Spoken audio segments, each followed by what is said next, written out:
Hi, I'm Michael Lee.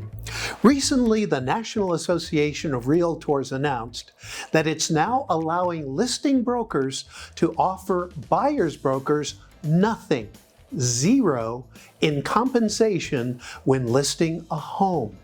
This means that if you don't have an agreement with your buyer to pay you a commission for your services, you could help them buy the home of their dreams and be paid nothing.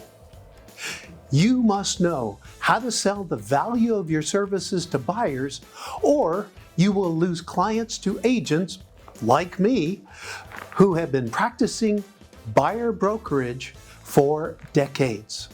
More buyers than ever before want an agent to solely represent them, and now it's essential.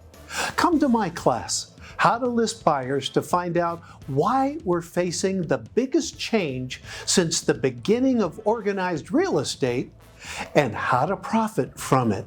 You'll also discover how to get buyers to happily sign a buyer-broker agreement with you and why using this form can triple your efficiency as an agent. See you there.